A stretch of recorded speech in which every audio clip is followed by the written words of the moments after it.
Une seconde.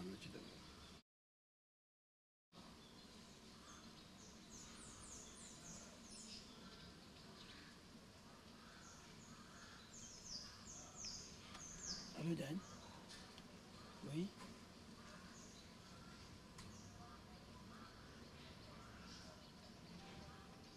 Ah, demain, parce que mon amour est de me.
Cinq, 4, 3, 2, 1, 0.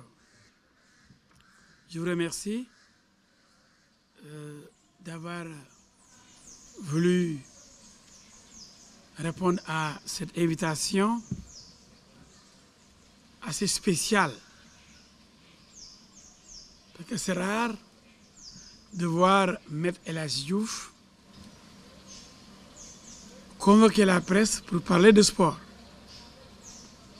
Depuis quelques années, les plus jeunes journalistes même ne sont pas informés des responsabilités que j'ai assumées en tant qu'ancien président du Jaraaf.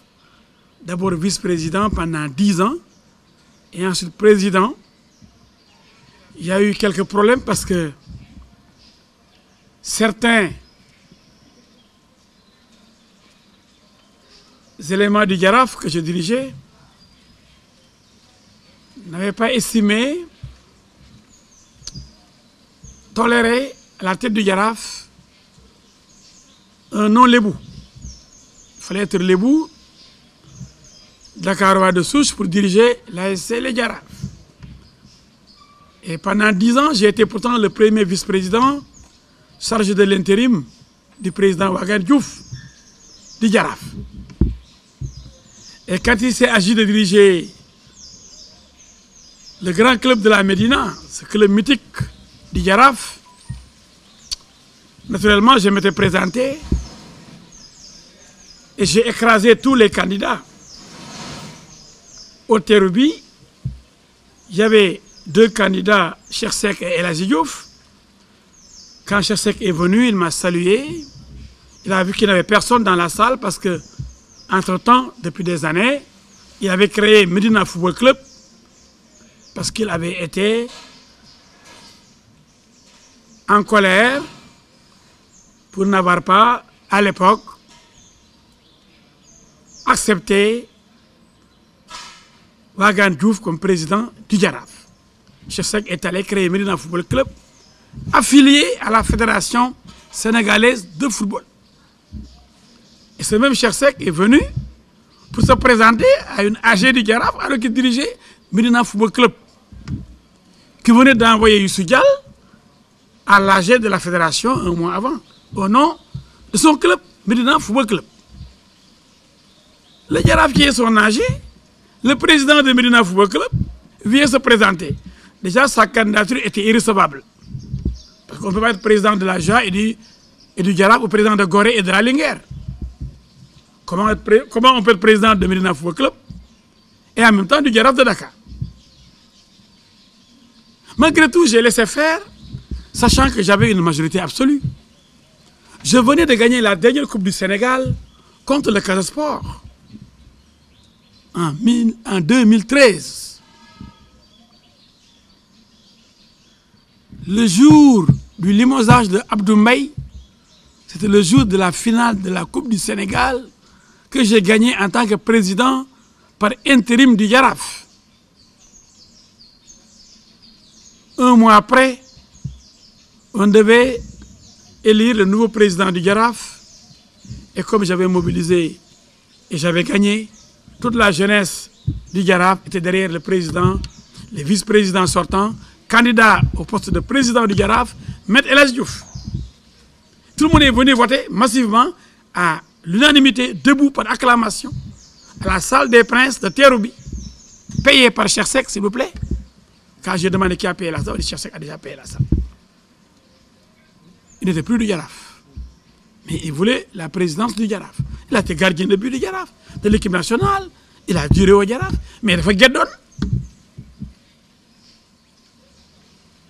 Mais donc les gens, pendant des années, celui qu'ils ont vu qui dirigeait le Jaraaf, c'était M. El Hadji Diouf. Aussi bien pour le basket, le handball que le football, la natation, l'athlétisme, etc. Celui qui mettait ses billes, son argent, qui finançait le club, qui payait les salaires, c'était M. El Hadji Diouf. Mais il ne l'a jamais dit. Il est grand temps maintenant de parler football et sport et magouille dans le sport au Sénégal. Tout est magouille. Tout. Alors, lorsqu'on a quitté la salle des princes de Terrou-Bi vers midi, après mon élection à l'unanimité debout par acclamation,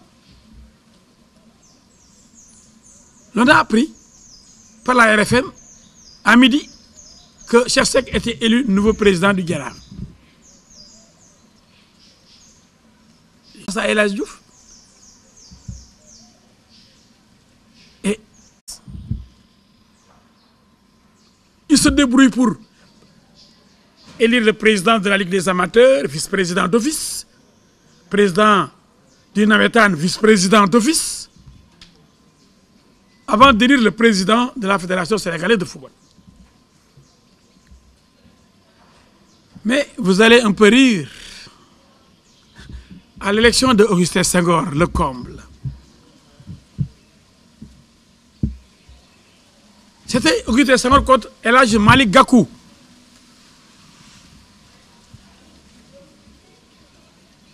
Le candidat du système, le candidat d'Abdoulaye Wade et du pouvoir, c'était Augustin Senghor.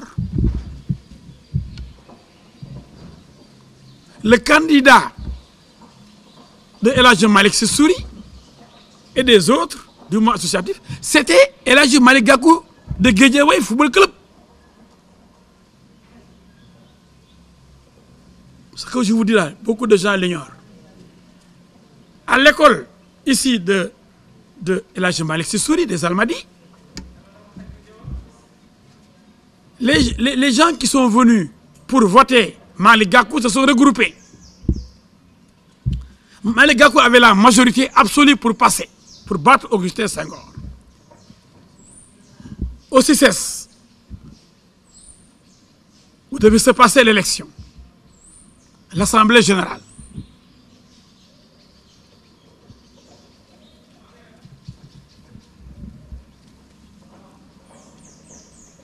On a simulé une coupure d'électricité.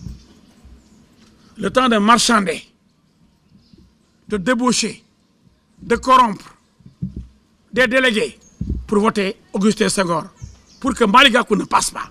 Parce que Malick Gakou était à l'époque le numéro 2 de l'AFP. Abdoulaye Wade au pouvoir ne voulait pas un élément de l'opposition à la tête du football sénégalais. Et c'était clair. Il faudrait que les jeunes générations sachent ce qui s'est passé réellement dans ce football-là. En tout cas, pour les dernières années, les 20 dernières années. Beaucoup de gens parlent sans comprendre ce qui se passe. Comment on a pris en otage le football sénégalais. Et Omar Diop, qui était candidat de Ziguinchor, et d'autres ont été démarchés pour retirer leur candidature parce qu'on les avait menacés. Et des avions ont quitté Kolda et Ziguinchor, affrétés par l'État du Sénégal, pour appuyer la candidature d'Augustin Senghor pour qu'un candidat de l'opposition comme Malick Gakou ne dirige pas la Fédération sénégalaise de football. Une immixtion dangereuse du gouvernement à l'époque de Abdoulaye Wade dans les affaires du football sénégalais.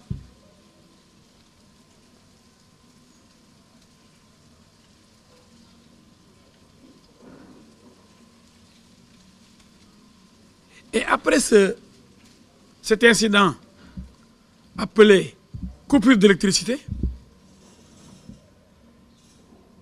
des ligues entières ont été démarchées. Des délégués des clubs démarchés.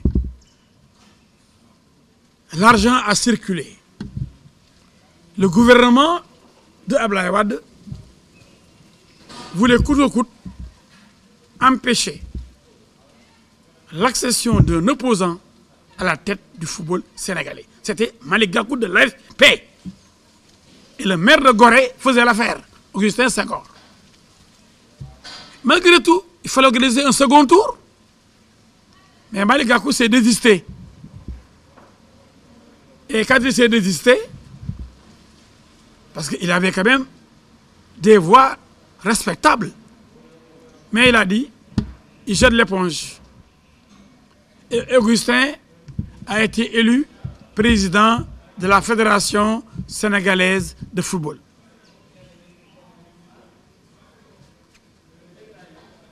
Mais depuis, le mot démission a disparu. On a vu Saïd Fakhri, le patron de SAF, Savonnerie africaine, démissionner. Remplacé par son premier adjoint, Mbaye Ndoye à l'époque de la douane, démissionné après Tamalé. Des routes successives. Mais avec ce Augustin, plusieurs routes.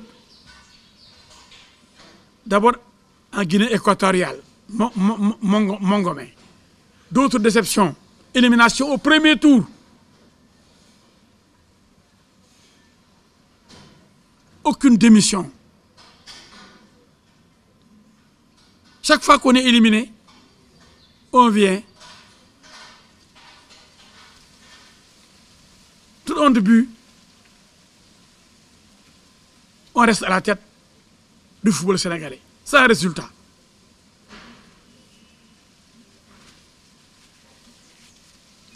La dernière escroquerie que j'ai notée, c'est quand l'année dernière, on a élu l'excellent Sadio Mané meilleur joueur africain de l'année.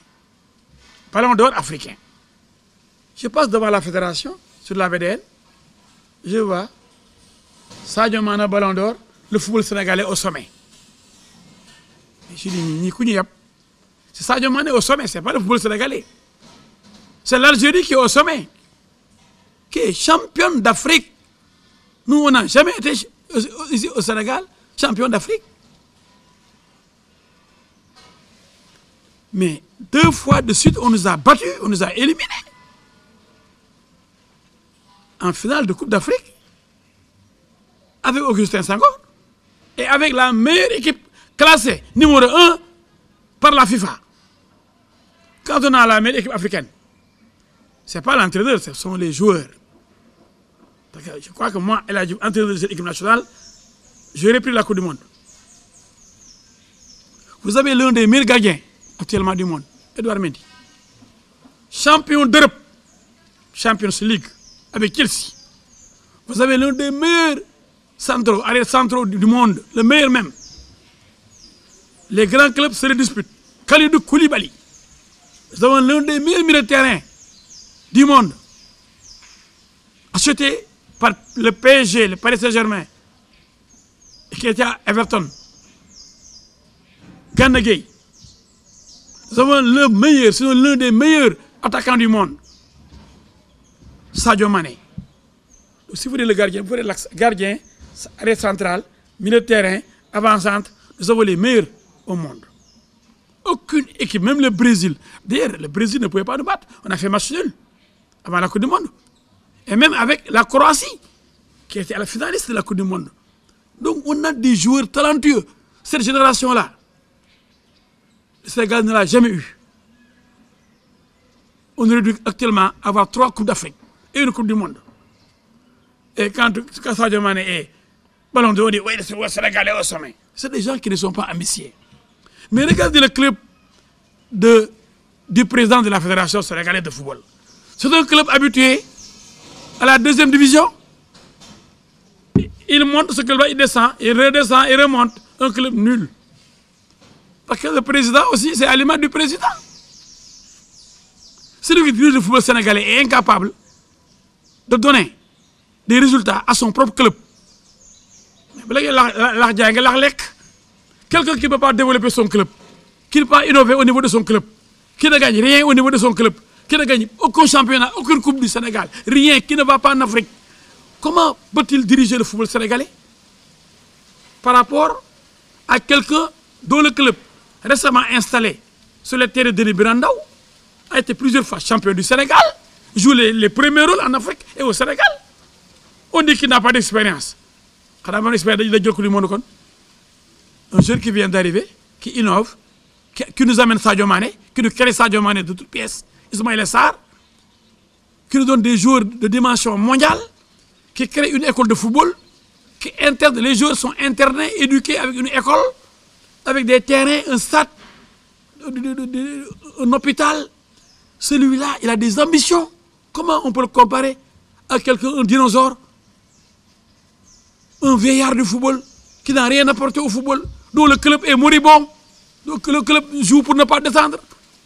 Quand il ne descend pas, quand il n'est pas en deuxième division, c'est son club, quand il n'est pas en deuxième division, il se bat pour ne pas descendre. Est-ce que celui-là, il a donné l'exemple du grand manager? Est-ce que sa maison, qui brûle là-bas, qui ne gagne rien, est-ce que ça nous donne l'appétit de lui confier notre football? Et pendant des années, 12 ans, il prend en otage notre football avec son équipe. Il ne veut pas lâcher le morceau. Qu'est-ce qu'il y a? Je lui pose des questions. Monsieur Senghor, combien vous gagnez à la CAF en tant que vice-président?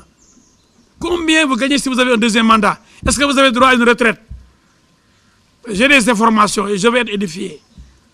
Sur le montant, le nombre de dollars, les milliers de dollars, d'après mes informations, combien vous gagnez en tant que membre du bureau de la CAF? Combien la FIFA vous réserve après? Qu'est-ce qui vous motive? Est-ce que ce n'est pas l'argent? Informez-nous, informez les Sénégalais. Qu'est-ce qui explique ça? Vous avez dit que c'était votre troisième mandat, votre troisième et dernier mandat. Maintenant, vous sortez un quatrième mandat en violation de vos propres engagements et de la décence, simplement. C'est indécent de rester à la tête du football sénégalais pendant 12 ans sans résultat. Et même si vous aviez des résultats, vous auriez pu dire comme Mandela, j'ai fait un mandat, je m'en vais. Mais vous avez fait 3 mandats, vous avez pris l'engagement de partir, vous dites non, ma parole ne vaut rien, je me présente encore. Qu'est-ce qui explique cela? Est-ce qu'il y a de l'argent? Est-ce que d'après ce qu'on m'a dit, il y a de l'argent qui sera payé des dizaines de milliers de dollars là-bas, à la CAF? Est-ce qu'il y a une retraite quand vous avez 2 mandats à la CAF? Est-ce que c'est ça qui vous fait courir? Informez les Sénégalais. Il ne faut pas prendre en otage notre football pour des intérêts particuliers, pour de l'argent qu'on va gagner après. Non. Je ne sais pas si c'est vrai ou c'est faux, mais nous avons besoin d'informations. Combien Platini a gagné au niveau de l'UEFA? Combien Sepp Blatter? Pourquoi ils ont été débarqués et poursuivis? Qu'est-ce qui se passe? Pourquoi même le président de la CAF, votre ami, Ahmad, a été poursuivi et interdit de se présenter? Pourquoi? La FIFA a pris des sanctions contre le président sortant de la CAF. Mais est-ce que la CAF est un regroupement de malfaiteurs? Qu'est-ce qui se passe pour qu'il y ait un deal, même pour élire le Sud-Africain? Qu'est-ce que vous cachez à travers ce deal? Qu'est-ce que vous cachez aussi à travers ce deal-là qui consistait à dire, bon, consensus, quel consensus au Sénégal? Mais la démocratie, c'est la compétition. Que le meilleur gagne. Moi, je ne suis ni pour Madi Touré, ni pour Augustin Senghor, je suis pour le football. Parce que j'étais un dirigeant du mouvement associatif et un dirigeant émérite du Jaraaf de Dakar. Celui qui parle là, c'est quelqu'un qui connaît le football. Qui a fait des campagnes jusqu'à Port Saïd, en Égypte, qu'en 2006, j'étais à Port Saïd avec l'équipe nationale, avec Daouda Faye, ministre des Sports, avec Mbaye Ndoye, président de la Fédération sénégalaise de football, avec Ablaye Sarr comme entraîneur et Amara Traoré comme adjoint, avec les Henri Camara, les El Hadji Diouf, les Souleymane Camara Jules. Ils ont vu le pénalty non sifflé de Diomassi Camara. Encore, on se le rappelle, en Égypte. Et le pénalty bidon donné à l'Égypte pour éliminer le Sénégal. Ensemble avec Feu Youssoufa Ndiaye, on a fait des campagnes. En tant que supporter du football, je suis allé jusqu'à Molde, en Norvège, après Oslo, pour le transfert de Mambiram Diouf en Manchester United, pour les intérêts du Jaraaf. Je suis allé à 3 reprises à Neuchâtel, Zamac, pour le paiement des indemnités dues au Jaraaf, avec le transfert de Feu, Pape Bouba Diop et Ndiakasso. J'ai été à Bruges pour le transfert de Moustapha Diallo qui a été appris à Guingamp. Donc celui qui vous parle, il n'est pas novice. C'est quelqu'un qui connaît bien le football, qui a dirigé le Jaraaf de Dakar. J'ai laissé les gens parler, diriger, dire, mais vraiment, ce qui se passe là, je ne peux plus me taire. C'est choquant.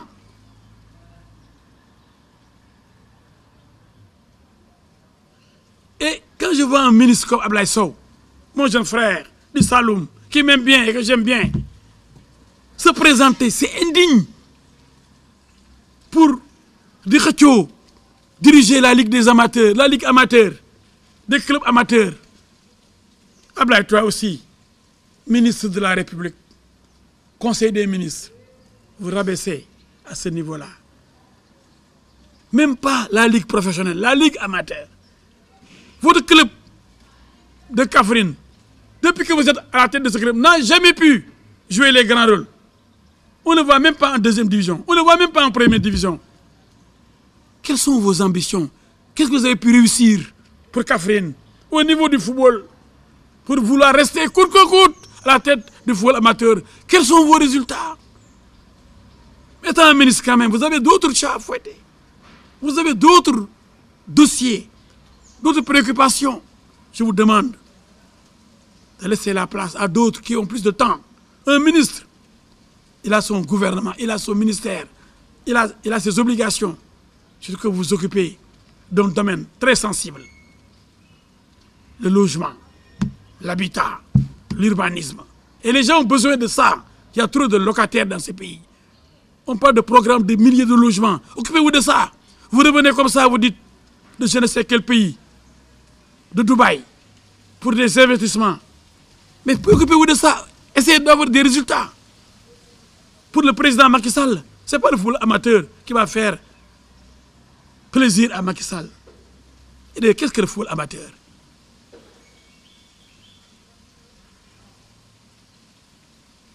Là, vous accrochez comme ça pour être premier vice-président ou deuxième vice-président de la Fédération sénégalaise de football. Non, arrêtez. Arrêtez. Et il faut qu'on change les textes. Déjà, vous êtes élu président de la Ligue, vous êtes vice-président de la Fédération. La Ligue n'a rien à voir avec la Fédération. La Fédération est distincte des ligues. Après, Djibril Wade vient d'être élu président de la Ligue professionnelle de football. Et il va être vice-président de la Fédération. La Fédération, c'est l'émanation des clubs, ce n'est pas l'émanation des ligues. Tous les clubs sont membres de la Fédération. C'est pourquoi la Coupe du Sénégal est disputée par même les équipes de deuxième, de troisième division qui rencontrent les équipes de première division. Alors que la Ligue professionnelle, ce sont seulement les clubs professionnels. C'est l'élite. Il faut qu'on revoie les textes. Et pour cela, je demande solennellement la dissolution de la Fédération sénégalaise de football. Que l'État prenne ses responsabilités, parce qu'il a délégué ses pouvoirs. La Fédération n'a reçu que délégation de pouvoir pour diriger le football sénégalais. Elle n'a que délégation de pouvoir Et aujourd'hui, il y a mort d'homme. Ça ne peut pas passer par pertes et profits. Ce dirigeant de Pékin, je crois que c'est Feu Samba Sarr, ne mérite pas qu'on souille sa mémoire. Ça doit servir quand même, ce sacrifice. Il vient, on l'empêche d'accéder à la salle. Je vous dis qu'ils ont pris en otage ce football. Que beaucoup de gens ont massacré.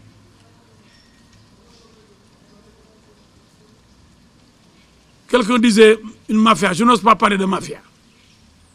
Mais en tout cas, ça lui ressemble. Mais nous, qu'on fait dire, pour un volontariat, la fédération, c'est du volontariat. Mais pourquoi 12 ans après vous voulez passer de la place? Il y a 16 millions de Sénégalais. Il y a plusieurs dirigeants de clubs. Il y a des dirigeants de clubs qui ont prouvé au niveau de leur club et au niveau national. Des dirigeants de clubs comme Madi Touré, comme Pape Ndiaye de Tenguet Football Club, comme Sayer Sek de Djambar, qui sont plus méritants que le grand dirigeant de football sénégalais, avec son petit club qui était grand avant, grand club de Gorée du temps de Youssouf Ndiaye, qui est devenu tout petit club, qui rase les murs. Mais quand on est dirigeant, il faut montrer par l'exemple. Si vous êtes incapable de diriger votre propre maison, comment vous allez diriger le pays? Vous êtes incapable de diriger votre club, vous voulez diriger tous les clubs. Votre club, il est tout dernier où il va en deuxième division. Aucune ambition, rien, aucune innovation. Mais celui-là est incapable d'innover. Celui-là est incapable d'amener le football sénégalais au sommet. C'est pourquoi quand Sadio Mané il dit que le football est au sommet, déjà lui, ça suffit quoi? Sadio Mané, ce n'est pas le football sénégalais. C'est un footballeur qui est au sommet, pas le football sénégalais au sommet. Au sommet de l'Afrique, trône sur le trône de l'Afrique, l'Algérie de Mahrez. Même si Mahrez n'est pas le meilleur footballeur, l'Algérie trône sur le toit de l'Afrique. Et Al-Ali, sur le toit des clubs, Al-Ali, ce n'est pas l'US Gorée, ce n'est pas le Sénégal. Arrêtez. Et je demande au président Macky Sall, qui est mal informé, ça je le sais, parce que je sens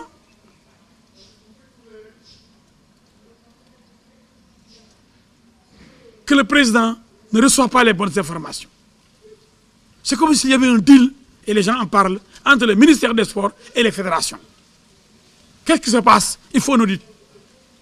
Un audit de la gestion de nos milliards pendant les grandes campagnes footballistiques. Les gens parlent de beaucoup de milliards qui disparaissent. C'est vrai, il y avait arrestation après 2002. Après Corée et Chine. Mais il y avait aussi Youssouf Ndiaye. Il y avait l'arrestation de Massata Diack, de Bounama, du Saloum, trésorier.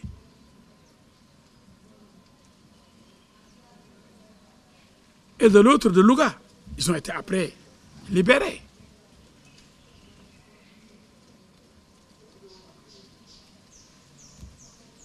Mais maintenant, on n'arrête plus.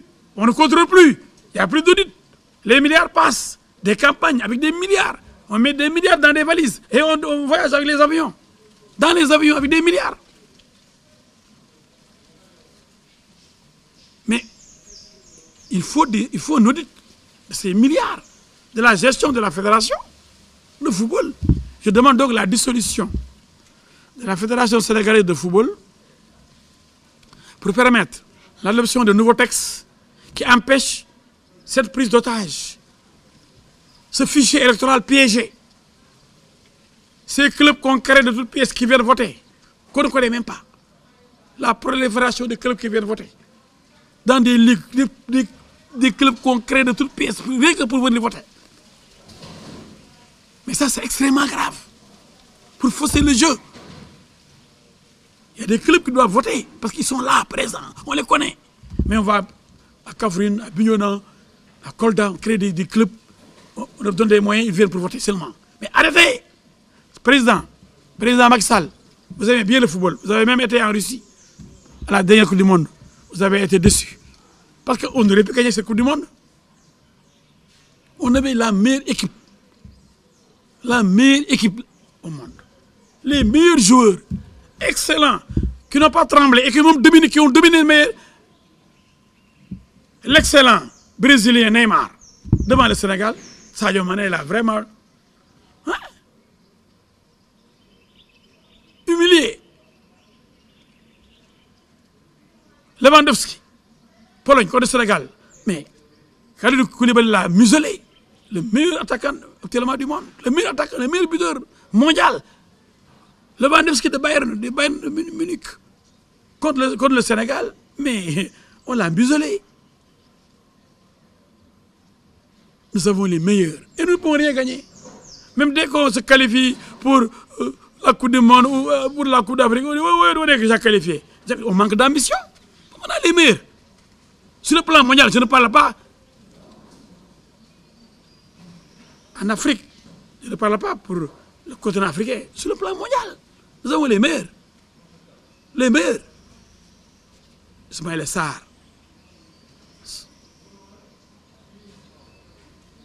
Sadio Mané. Le jeune Diédhiou. Attaquant de race. Keita Baldé.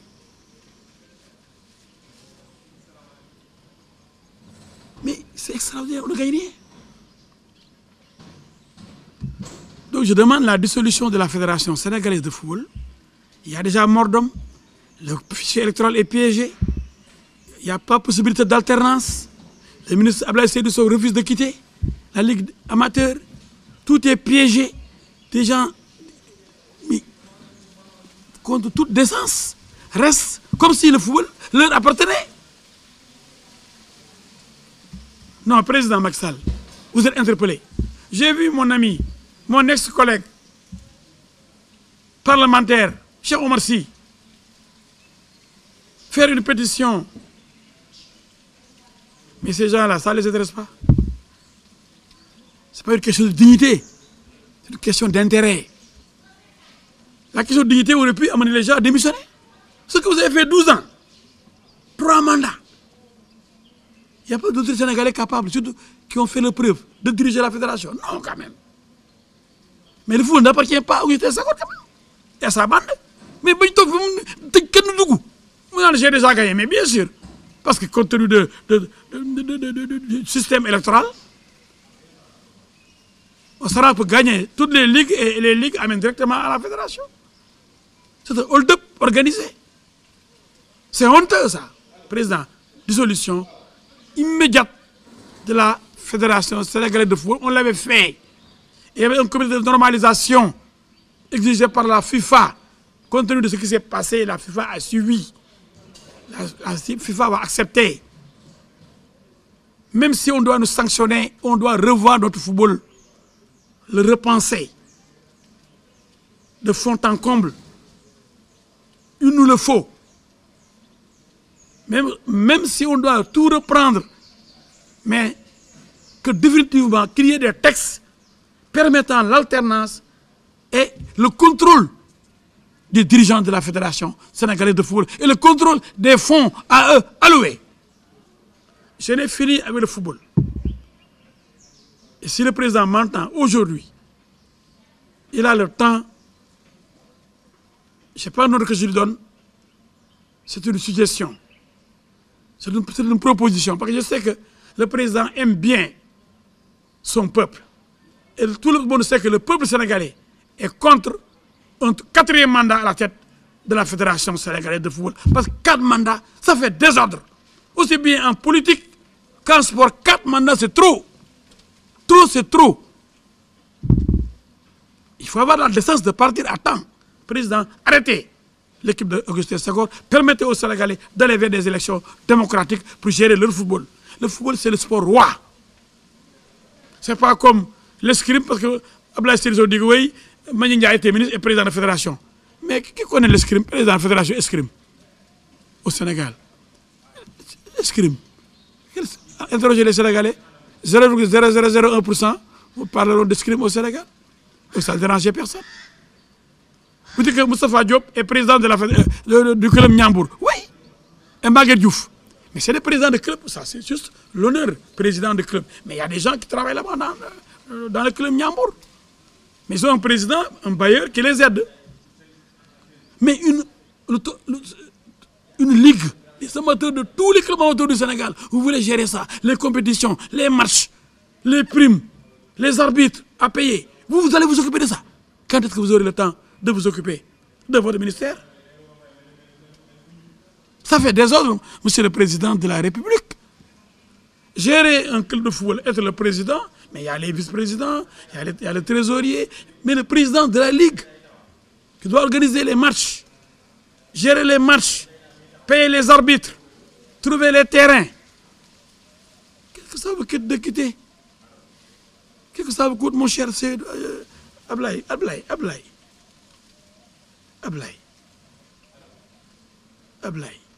Faut que les barres. Augustin, maire de Gorée, vice-président de la CAF, président de la fédération, peut-être pour l'État. Mais Augustin, il ne faut pas être gourmand comme ça aussi. Vous avez déjà des promotions, vous avez tous les avantages à la CAF. Allez travailler là-bas, vous êtes maintenant membre du bureau de la CAF. Allez travailler pour l'Afrique, après avoir travaillé pour votre pays. Merci pour ce que vous avez fait pour ce pays. Mais allez-y maintenant, avancez un peu. Allez vers ce bureau de la CAF, vous avez été coopté. Mais laissez le football quand même, en paix. Président, dissolution, comité de normalisation, changement des textes et une nouvelle fédération. Ça, c'est le football. Maintenant, parlons du basket. Une autre épine qui gangrène le sport au Sénégal. C'est encore mon ami, mon confrère Babacar Ndiaye,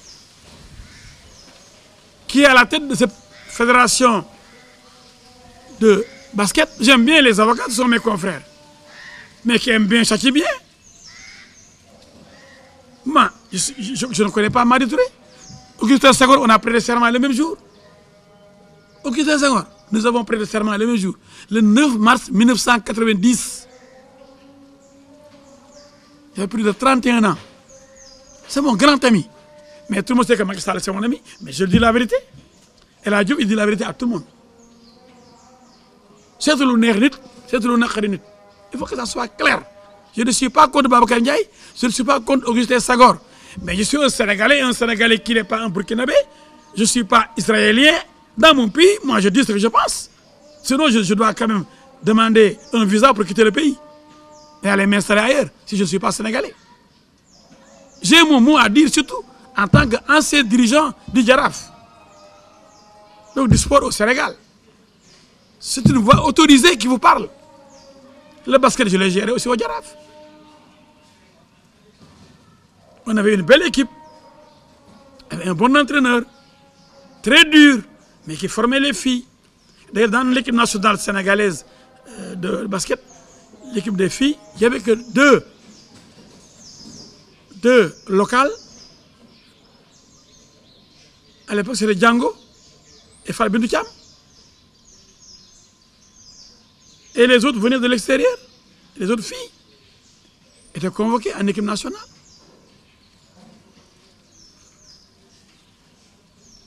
Et quand elles ont gagné la Coupe d'Afrique, je les ai reçus à l'Assemblée nationale pour les décorer. Donc, le basket, je m'y connais. L'ancien Premier ministre Souleymane Ndiaye et moi,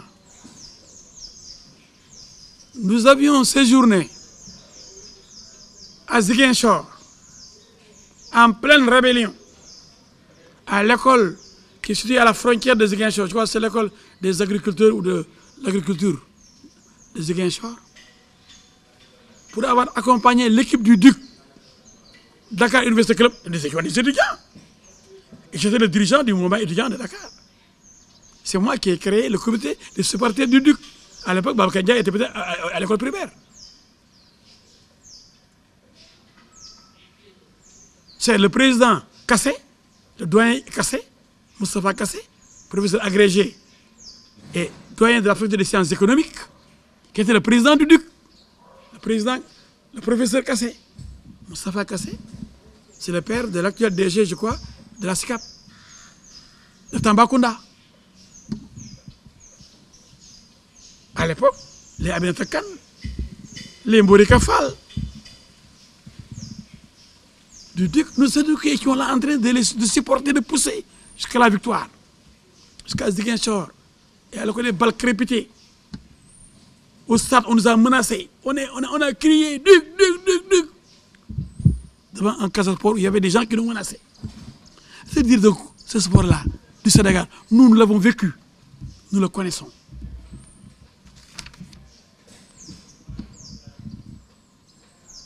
Quand je dis que Amar Traoré avait un cadeau empoisonné, quand on l'a nommé entraîneur, je dis c'est trop tôt pour lui. Il venait tout juste de faire monter la Linguère en première division. Immédiatement, on l'a corté pour en faire l'entraîneur national. Et vous avez vu, les gens m'ont dit, mais vous êtes un prophète. Le basket aussi. Regardez ce qui se passe. Regardez comment on a chassé l'un des meilleurs basketteurs sénégalais de tous les temps, Abdourahmane Ndiaye, Adidas. Un limogeage rocambolesque. Histoire de courrier, réponse, des erreurs. On dit, parce qu'il fallait s'en débarrasser. Parce que rien n'est orthodoxe dans cette gestion de la fédération de basket au Sénégal. Et lui, en tant qu'entraîneur orthodoxe, il dérangeait la direction. Qui est meilleur que Adidas, qui voulait de nous qualifier et qu'on a chassé. Pour appeler un autre pour diriger l'équipe qualifiée par Adidas. Personne ne parle. Mais ce qui est plus grave, et qui pouvait entraîner mort d'homme, autant Samba Sarr a piqué de crise pour mourir, mais autant Baba Tandian aurait pu piquer de crise pour mourir. Baba Tandian, président de Saint-Louis Basket Club, est venu à l'âge la dernière, on l'a empêché d'accéder à la salle. Mais Diaye Dolé bi am ci basket ak football xamu leen ko sax.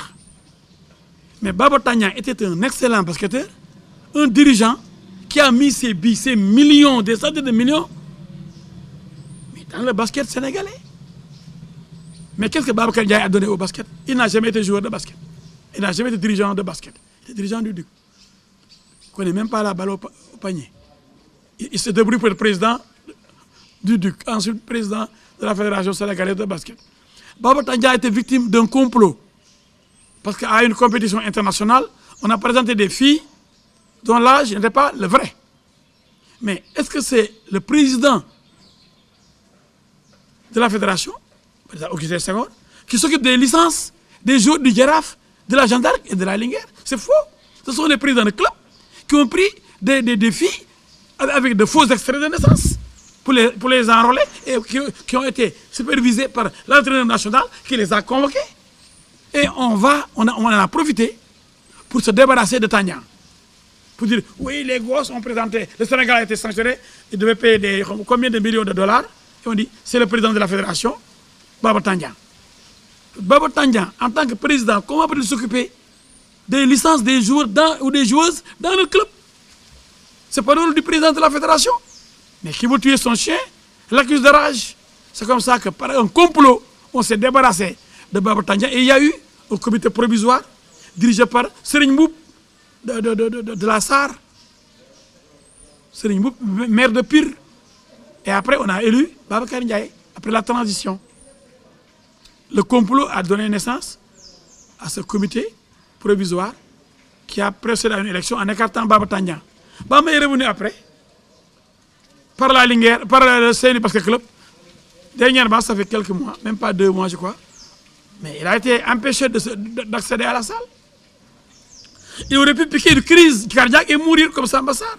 Parce que lui, tout ce qu'il a fait pour le basket, par rapport à Babacar Ndiaye qui l'empêche d'assister en tant que président de Saint-Louis Basket, mais ça peut créer une crise cardiaque. Et personne ne réagit. Et cet AG a été convoqué uniquement pour changer les textes. Parce qu'au sein du basket, on ne peut pas briguer un 3e mandat. Les mandats sont limités. Babacar Ndiaye a fini ses mandats. Il change les textes. Maintenant, il n'y a plus de limitation de mandat. Mais personne ne dit rien dans ce pays. Babacar Ndiaye se lève avec son bureau, comme une AG extraordinaire, empêche les Baba Tandian et ceux qui sont contre d'accéder à la salle, change les textes pour qu'il n'y ait plus de limitation. Comme ça, il va se présenter pour un 3e mandat. Alors qu'il a épuisé les 2 mandats qui existaient dans les statuts de la Fédération sénégalaise de basketball. Je sais que Macky Sall n'est même pas informé de cela. Il y a des magouilles inacceptables au sein du basket et du football.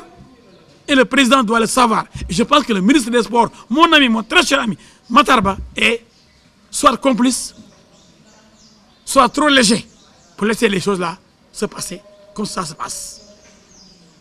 Il faudrait plus de vigilance, de rigueur dans la gestion et le traitement du sport sénégalais. C'est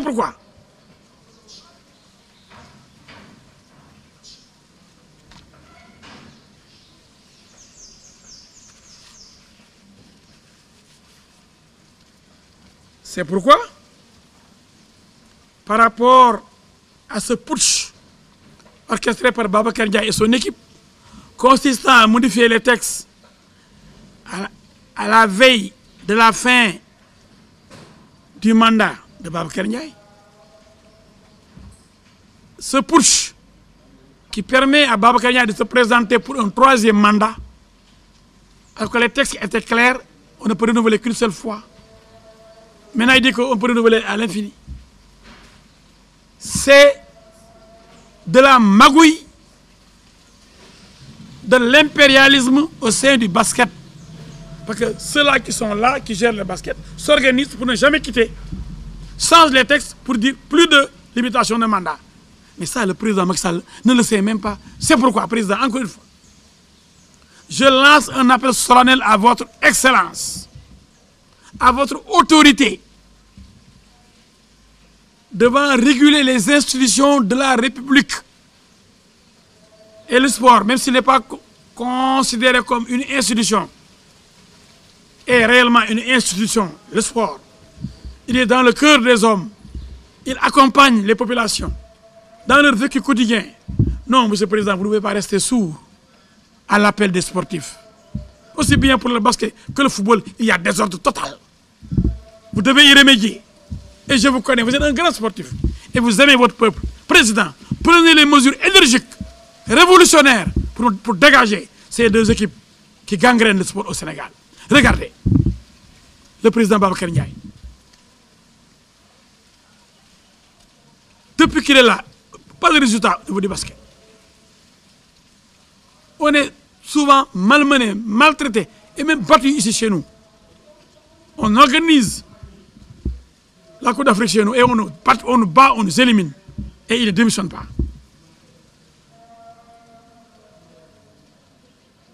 Le Nigeria nous écrase. On ne démissionne pas. Président, regardez ce qu'on a fait à Adidas, Abdourahmane Ndiaye. Adidas, excellent basketteur. Entraîneur même en France. Regardez comment on l'a traité. Regardez comment on l'a chassé. Et la République du Sénégal lui doit. Aujourd'hui, il devait être. Je ne sais pas s'il a obtenu. Chevalier et commandeur dans l'ordre national. Dans nos différents ordres nationaux. Mérite Lyon, etc. Président. Mais vous ne pouvez pas vous éloigner du sport. Vous ne pouvez pas rester indifférent. Des milliers de Sénégalais sont jeunes et s'intéressent au sport, surtout au sport roi, le football. Vous ne pouvez pas rester indifférent. Rappelez à l'ordre, mon ami, mon très cher jeune frère du Saloum, que j'aime bien, je le jure, Abdoulaye Seydou Sow. Ce n'est pas son rôle d'aller compétir pour être président d'une ligue amateur. Non, non, ça fait des ordres. Abdoulaye, toi aussi. Qu'est-ce que vous gagnez dans ça, vous de la Fédération sénégalaise de football? Dans ces histoires de magouille là pour rester. Augustin, quand même. Augustin, la parole donnée. Vous avez juré de ne plus briguer un autre mandat. 3 serait déjà trop, avec vos nombreuses déconvenues, vos nombreuses défaites, les nombreux chocs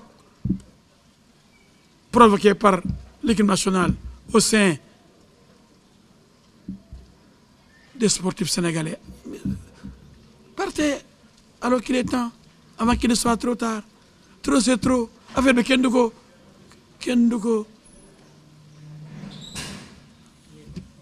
Nid. Le président Senghor, oh, Augustin, Inspirez-vous de Senghor. Un Senghor en cache un autre. Augustin, démissionné comme Senghor, qui avait démissionné en disant qu'affaire de Kédougou Nid, en laissant la place à Abdou Diouf. Augustin, je vous aime bien, vous êtes mon confrère, un ami. Nous avons prêté ensemble serment, mais tout le Sénégal vous regarde. Et vous avez duré. C'est vrai que la durée. Vous savez pourquoi le Parti socialiste a perdu le pouvoir après 40 ans? L'usure du pouvoir. Senghor, Abdou Diouf, après les gens en avaient ras-le-bol, assez. Non. Président, affaire B, il y a tellement de Sénégalais capables. Combien de Sénégalais capables de diriger la fédération? C'est de la place avant qu'il ne soit trop tard. Donc le président Macky Sall, que je connais sportif, et Sport, qui est en train de construire l'un des meilleurs stades d'Afrique, à Diamniadio, qui a créé Arena ici pour le basket, le handball extra et l'athlétisme, notre Arena là, qui a fait le stade, les arènes ici, de lutte, arène nationale. Donc ce président-là, il faut qu'on l'aide à gagner dans le cœur des populations. On ne doit pas l'isoler. On ne doit pas prendre le président Macky Sall. Les gens risquent de penser que c'est Macky Sall qui cautionne la candidature de Augustin Senghor. C'est faux. Les gens peuvent penser que c'est Macky Sall qui est derrière Babacar Ndiaye. C'est faux.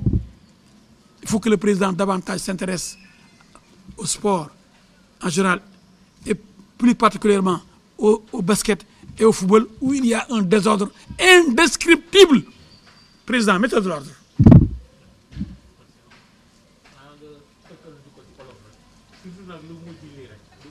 D'accord. Ouais, jarul def jeunesse bi yëpp. Non. Uniquement sport. Je ne vais jamais tirer sur des cadavres.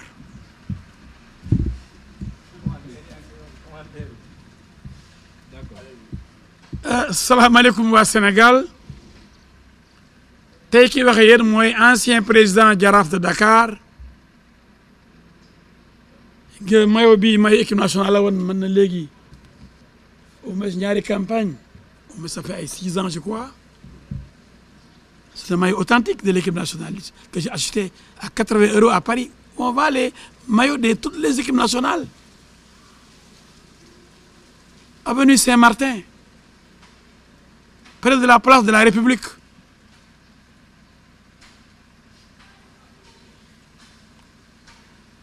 Et à Gosport, place aussi de la République. Ce maillot, je l'ai acheté parce que je suis sénégalais et j'aime mon pays. Quand vous me demandez, bitim réew gis ñu jaay sama maillot réew dama koy jënd man mi dem ba ay Caire ànd ak def si yàlla c'est François Bogandé Jules François ñu jël oto man moom Sayer Seck mii ak Sega Sakho ah ak kii waay waa ji nekk Wakam Amadou Ndoye Zëm dem import Saïd 400 kilomètres de Caire pour supporter Sénégal boobu Vava Bouré ministre des sports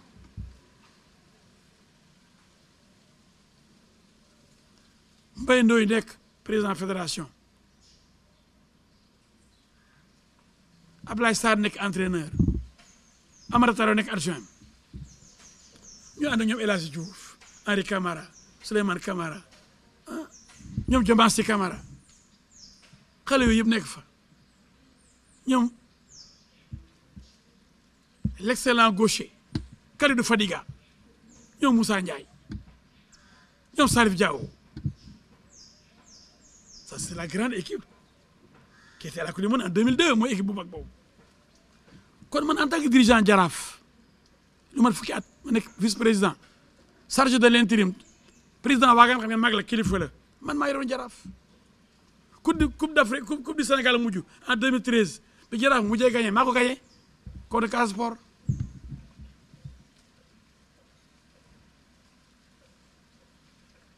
bañ defee élection yi ma gagné képp ku seqaloon di Cheikh Seck moo fay salle des princes de teero bi ba mu ñëwee gis salle bi yëpp El Hadji Diouf rek ndax boo gañee coupe du Sénégal yow kenn te moom génn na ba créé Médina Football Club ma ñëw ak xale yi ñu gañe ma jënd mayo yi 2000 mayo weex kon kaasa mayo vert 2000 billets ma jox leen ko xale yi dugg stade ànd ak nem seere du Ndiaye Comoros mu ne ma 40 sabar pour la batterie ñu ne asiko Jaraaf yi Médina yi ñu duma Casa Sport ñu dem élection xale yi ñoo ci ban hôtel ma boobu Cheikh Seck dafa gedd créé Médina Football Club ma nga nekk président Gorée ak président Gia ma nga nekk président Jaraaf ak président Médina Football Club 1 mois avant Youssoufa Diallo yónnee war fédération sénégalaise de football ñu falaat Augustin Senghor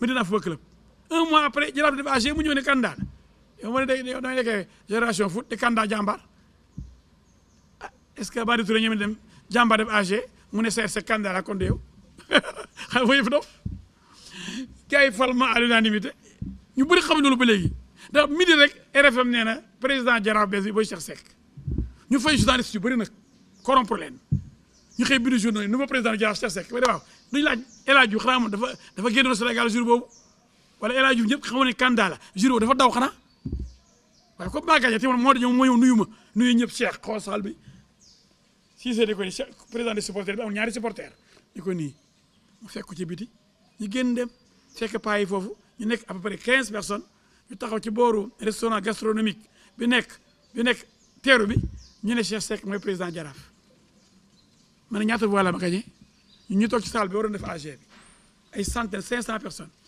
ñëpp taxaw fal ma président Jaraaf mais ma ne lii intéressé tuma comme Cheikh jaral na ko lii na jël man xaw ma nit ñeme na magu yi pour diriger rek benn club mais comme moom dana fa football da ko dafa góol nekk góolu équipe nationale am na droit briqué waaye nag doo ne maa nekkoon góolu Paris Saint-Germain waa Qatar yi ñëw yore seen i milliards du fi nekk président Qatar président PSG Marseille du am Marseille mooy président Marseille Pape Diouf yàlla ko yàlla yërëm dem na ma nekk président Marseille te Sénégalais la dafa dem ba tekki Marseille ñu wóolu ko mu milité OM ñu jox ko présidence de Marseille Pape Diouf El Hadj Diouf de kaw la quoi ñëw Dakar tekki fi macha allah yore club bi yore fi entraîneur yu mag yi ay Karim Séga Diouf yàlla ko yàlla yërëm ah ay Lamine Dieng le grand technicien ay Ablaye Sarr bi dem léegi génération foot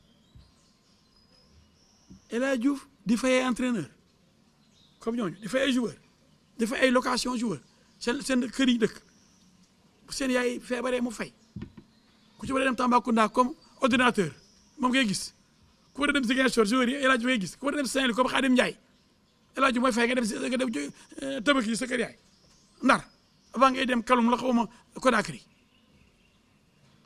loolu bu ko waxtoon ci bëri dañ ko xam pour ñu jaay Moustapha Diallo bu Guingamp maa dem Bruges d'abord ba mu dem Guingamp maa ko jaay ak Bruges maa Birame Diouf bi mu nekkee Molde Norvège bi koy United di jënd Manchester United maa dem ba Molde jël avion Paris Oslo Molde sama xaalis doo xaalis Jaraaf de hôtel yi ay neuf hôtel yi ma dara hôtel yëpp maay fay lekk man la ñu fay ay centaine de millions Jaraaf ndax joueur bu ñu jaay rek équipe bi ko formé am na ci dara ay centaine de millions lañ ci am de lu leer la wax parce que ay milliards la ñu jaayee man Pape Bouba Diop yàlla na ko yàlla yërëm dem naa ñetti yoon Neuchâtel Zamak pour ñu fay Jaraaf plus de 160 millions yi ñu ko yoreloon reliquat moom ñàkkasoo bi ñu jaayee dafa ñàkkasoo jógoon Caaroy avant mu ñëw Jaraaf Pape Bouba Diop avant muy dem Lens di dem après muy dem Fulham Neuchâtel Zamak la njëkkee en Suisse maa dem Italie jóge fa jaar Lausanne dem Neuchâtel damaa yóbbu Paris jël avion dem encore Neuchâtel wàcc Genève jël train beneen ma jógewaat Paris wàcc Genève demaat Neuchâtel ah dernière fois ma leen wax ngeen ma ñaari yoon da ngeen di fay xaalis bi plus de 160 millions gisuma dara wax ngeen ma benn papier virement nekk da ngeen ñuy nax Suisse ma toog conseil d'administration bi yëpp ay tubaab ñuy ñaan délai ma ngeen may moratoire ma ne yéen a ñàkk jom yéen tubaab yi yéen di ngeen ñàkkee jom yéen un pays hyper développé comme la Suisse club pauvre dans un pays pauvre comme le Sénégal ngeen may ñaan après 2 ans fayu leen ñu mu ñëw ngeen ñaan moratoire encore dans plusieurs mensualités may ñu 6 mois ma ne mayu ma leen dara demain vous faites le virement wala maa ngi Zurich il faut damay fo ba xëy dem Zurich ñëw añ ak Platini ak Sepp Blatter fekk fa Saïd Fakhri président fédération sénégalaise de football keroog ñu añandoo ñun ñëpp Saïd présenté ma Sepp Blatter ak Platini Saïd Fakhri yàlla ko yàlla yërëm boobu moo doon président fédération sénégalaise de football kon man dama yàgg ci football bi attention de jóguma di wax comme gars yi nii sama xarit ci xëy na Cheikh Omar Sy def na pétition xëy na effectivement ñoom ñëpp am nañu looy naqari mais man maa gën a am lu ma naqari man mi yàgg ci football dëkk ci football xam football te jëloon sama distance ndax salte ya fa nekk ndax magu ya fa nekk ndax sa alal jañ fay sàcc ndax ambition yi fay def di fa def carrière dafa yomb di moo tax may laaj sama xarit Augustin yow lan la lu tax bëggoo bàyyi xanaa dafa am leen lu ciy màcc volontariat la ñu wax ñetti mandat yow kenn nekk ko fi sénégalais sa club moo gën a yées club yi presque gore bu wàccul mu ngi jël ndaare wala amandaare yow joxewoo benn preuve bu ne ni ku mën a manager nga bala ngay lax jaay lax lekk yow mënoo sa club sax gore mënul te dem gore dafa aayoon taw ñoom Youssoufa Ndiaye mais Youssouf beneen affaire la woon Gorée avec les grands joueurs ñoom papa ay Omar Gueye Sène ay ñoom Bougazeli Gorée a eu de très grands footballeurs mais depuis que Augustin nga fa Gorée du gagné dara Gorée kenn du ko tudd sax ci dara ay génération fu ngay dégg ay Tëngéej FC ay jàmbaar lu ko waral mais Augustin mais boo mënul defar Gorée noo mën a defaree football sénégalais nañ la wax dëgg nag sama xarit nga ñoo prêter serment benn jour dama la bëgg nag billaay ñoo waatandoo benn bis nekkandoo avocat le 9 mars 90 fanweeri at ak benn bu tagal mais nag boo xamul tey dañuy xëcc sa loxo nee nañ booy lekkee nit bu fëqalee da ngay xëcc loxo bi ñu ko doy na waaye ñeneen ñi lekk ñoom tamit mais yow kenn nekkoo fi quand même ku mën a diriger football sénégalais su fekkee joxoon ñu benn résultat Saïd Fakhri démissionné na bi mu échecgee bàyyi nooy démissionné bi mu échecgee yow ngay échec di doo démissionné mukk léegi say mandat ne woon nga jeex na ñett yi nga bëgg wut ñeenteel gor de day gore gor ca wax ja yaa waxoon boo bëggee waxeet dina metti lool te dafa yomb loolu Sénégal léegi waxeet ku ko def gis ko nag laajal Pa Abdoulaye Wade bi ko defoon gis na résultat bi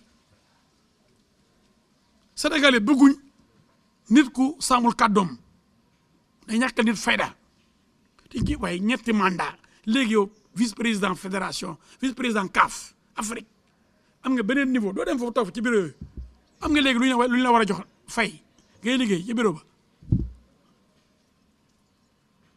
xëy na boo fa defee ñaari mandat da ngay am retraite waaw dama jëm doo foofu am na ñu bëgg ñoom it bëgg a liggéey Sénégal am nañ beneen vision am yeneen ambition waaye may leen ñoom it ñu góorgóorlu nag président Macky Sall lay waxal nag foofu président bu wóor na ma ni xamoo li xew ci football bi parce que wóor na ma ni sama xarit Matar Ba waxu la dëgg waxu la li xew dëgg ci biir audit war na am parce que xaalis bi milliards yi bëri na coow li bëri na ba loolu tax sama gars yi nangu ñoo dem ku dem nañu seet sa ginnaaw bu sa ginnaaw leeree nag doo ragal a dem mais bu sa ay mbir leerul xëy na doo ñemee dem xaw ma de wóoruma mais wala ñu ne càmbar dàq leen def benn tas fédération sénégalaise de football normalisé waat ko taxi yi benn baaxu ci ndax léegi da ngay nekk dañ lay fal ligue amateur immédiatement nga nekk vice président fédération bu la moo tax ba Ablaye Sow moo nga xam ne ministre la naan mooy président dafa bëgg xëccoowaat président ligue amateur waaye président Macky Sall waxal sa gars yi waay yow wóor na ma football nga gëm da nga bëgg football ba demal nga Russie buy barki dem moo ñaay mais sa gars yi cuude la ministre bi xëccoo ay poste fédération ñoo xam naa Moustapha Diop yore na club loolu day dara club président fédération escrime Mbagnick Ndiaye nekkoon ne ministre loolu day dara escrime koo xam Sénégal football nag c'est le sport roi dafay day jël temps kooku ministre mënu ko yor dañu wax ne dëgg rek Ablaye bàyyi di waay da lay tardel soxla nañ la ci logement yi nga war a jox sénégalais yi sont pas logés amuñu kër lu nañ ba sonn sa ndam sa challenge mooy fexe ba ñëpp am kër boobaa ñu ne Ablaye vraiment mon frère du Saloum a réussi ma kontaan ci yow mais xëccoo ay ligue amateur du sa cër Ablaye yàlla def na le ministre ministre yow mu nekk de nekkoon naa ko du ñëpp koy nekk nit dina dund ba dee du dégg monsieur le ministre sant la sa borom gërëm say waajur sa liggéey ndey ci la kon mérite tu as du mérite Ablaye administrateur civil nga donc yow doo ngaa cadre nga bu bokk ci waay da lay ñàkkal fayda waay Ablaye président li ma lay ñaan tasal ma fédération bi joxuma la benn ordre sa xarit la moo lay ñaan xam naa li nga namm ci sport li nga def ci sport benn président ba su ko def c'est vrai que ñu naan amuñu ay stade fii loolu yëpp cuune fédération bi la ndax am na ñoo liggéeyee bañ a privilégié milliards yi ñu séddoo di ko campagne defar infrastructure yi d'abord waaye bu ñu dem valise milliards yi ñu yóbbu di séddale joueurs yi privé yeeg hôtel yi cher yeeg avion yi lañ gën a jiital que fu ñëw footballé Sadio Mané wax na ko keroog ministre bi dal ci kawam Augustin Senghor dal ci kawam ñoom sax duñ sax rus ñoo waroon a Sadio wax nga dëgg de ñu naan ko way xaw ma lan fii de Europe fii de Liverpool mais yeneen boo demee Nigéria dem Cameroun gis ay stade yu nice boo demee Abidjan ñu naan ko boo bëggee terrain yu neex da ngay dem Liverpool fii de Liverpool loolu mooy tontu bi jour boobu le président du jël décision c'est que ñii dañu yàpp président sa xarit mooy wax ak yow waxuñu la dëgg ci sport bi li fi am football bi ak basket bi ay njaaxuma fi nekk football bi dañ koo ŋànk ak ay textes yoo xam ni kenn mënul falu à part ña fa nekk loolu musiba la verrouillé boo xam ni dañ koo verrouillé ba kenn mënu ñëw dugg ci biir loolu nag dañu war a tas fédération convoqué ay états généraux du football ñu ñuy réfléchir ñu def textes yu bees suqali football bi ak ñu mel ni Madi Touré man ànduma Madi Touré de ñu mel ni Babacar Ndiaye ba tënkee football ñu mel ni Sayer Seck ñoo xam ne indi nañ une plus-value indi nañ dara ci football bi mais koo xam ne dafa fekk gore toll fekke nga suul gore ñoo xam ne fi lañ nekkoon depuis club yi rëy a rëy club yi dee nañ mënoo defal sa club bëgg a defal équipe nationale nu muy sotee xam nga wax dañ koy ñemee nag dañ koy ñemee sa way man sama xarit mooy Senghor mooy Augustin moom laa bokkal li fi liggéey bi mooy sama xarit sama nawle mais nag lu jot na pour bu dem football moom moomu ko football bi moom ñoo ko bokk ëppale wu ci benn sénégalais kii ëppale wu ci Macky Sall moom mi bëgg football ba dem Russie président tasal ñu ñii tasal fédération football ñu defar texte yu bees fal ñu bees club yi créé ci région yi dina indi ñuy wote yàq complètement calcul yi club yi tekkiwul dara du ñu football suba du football ngoon sa waay président loolu jóge fii basket bi mu sañoon avocat yi fu ñu nekk rek ndam lañ fay jëlee mi sa waay mon ami Babacar Ndiaye mais par infraction ñëw ci basket bi du basketteur xamul basket ku mel ni Baba Tandian lañ jël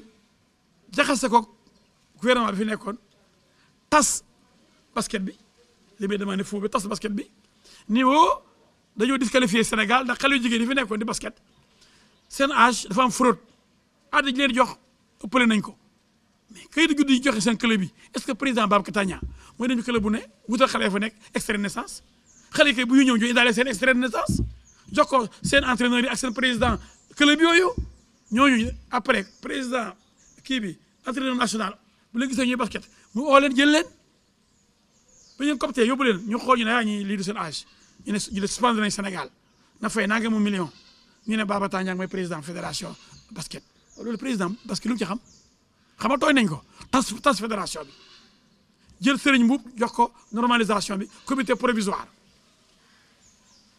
mu géré provisoirement ñu organiser AG Tandian ñoo ñu dàq ko doo dugg fal Babacar Ndiaye dafa benn AG mu ñëw ñu ko doo dugg dàqal ko bu mujj bi nii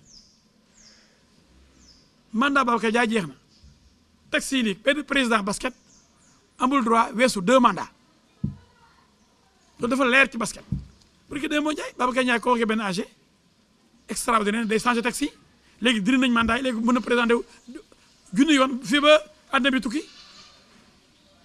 mais loolu yoon la ñëpp ne pat dëkk bi ne pat lépp sedd guy mu ñëw mu ne amul sax débat ñëpp d'accord nañu changé texte yi parce que ñooñu fa nekkoon yëpp ñoo far mais la fañ borom mbaam lay faral bu dee dañu ànd di lekk alalu basket bi président na am audit ñu xool daf dëgg la wala dëgg ndax Baba Tandian accusé na leen ba tey bañ suspendre ko fi ba di ko menacé ba yóbbu ko ci tribunal correctionnel mais loolu yëpp audit moo ñu mën a dimbali la ñu xool fu milliards yooyu dugg léeg-léeg Babacar Niasse jël nañu 800 millions léeg-léeg mu ne am na 400 millions léeg-léeg mu ne nañu laaj ministre bi ak président fédération basket bi ndax xaalis boobu fan la dugg ndax ministre bi war na ko xam président loolu dafa war a leer mais noo mën a am 2 mandats dem moom neex rek nga defee Alpha Condé Guinée yeewu rek quelques mois avant élection présidentielle Guinée Alpha Condé changé texte yi def référendum constitutionnel ñu refe lu mat téeméeri nit mu ne léegi am na droit 3e mandat Babacar Ndiaye loolu la def yeewu oote AG damay changé texte yi pour léegi sama 2 mandats yi ma amoon droit comme amoon droit 3e mandat damay diri texte yi ni amatul limitation de mandat ñëpp ni pat ministre bi ni pat waaye lii xam nga Macky Sall yëgu ko de président xam foo naa ne yëgoo lii parce que xam naa ne yaa ngi yeneen problème corona bi déegi hôpitaux yi oxygène bi problème yi yëpp ci réew mi taluloo ñii ñu ngi ciy profité nag pour def lu leen neex moo tax bi ma toogee xool ma ne l'ancien président du Jaraaf def ay at yi at lu ëpp fukki at direction Jaraaf mënu ma toog di xoolee dama doon gérer football di gérer basket di gérer handball di gérer athlétisme avec Nafi Konez ndeysaan basket bi football bi handball bi vraiment liggéey bu rafet la ci daan def kon bu ñu toogee ba léegi ay ñu jógee fële bëgg a jël football bi basket bi jël ko en otage ndax xëy na affaire bi dafa am lem xaw ma suukar bu ñuy màcc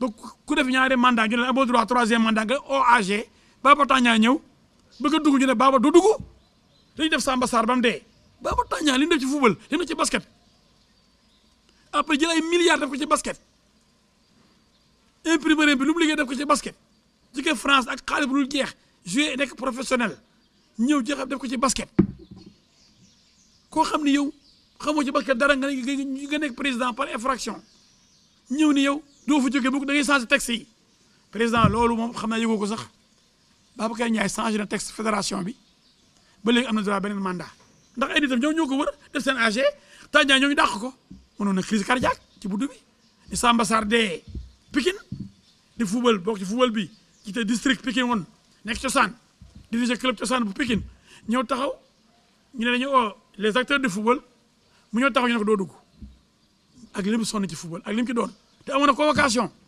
mu crise cardiaque dee Baba Tandian Babacar cardiaque mën na dee jour boobu moom it waaye ñu dañoo bëgg a ngëbb wër football bi ak basket bi lan la ci am loolu war nañu ko auditer mais nañ leen tas ñoom ñaar tas leen ñoom ñaar comité de gestion provisoire amoon na fi ak Serigne Mboup normalisation amoon na fi ak Diagne Ndiaye ak ñoom Sayer ak Augustin ñun ñii ñoo ko créé woon ñoo nekkoon à la base teeru bi lañ daje woon ak Wagan Diouf ak ñoom Momar Ndiaye bu Jeanne d'Arc ñoom Omar Seck bu Jeanne d'Arc ñooñu donc da ko yàlla yërëm waa Raay Keita bu Raay ñun ñoo doon daje ak mon ami Joseph Sambou ñoo doon ñëw ak Augustin mi ak Gakou bu Guédiawaye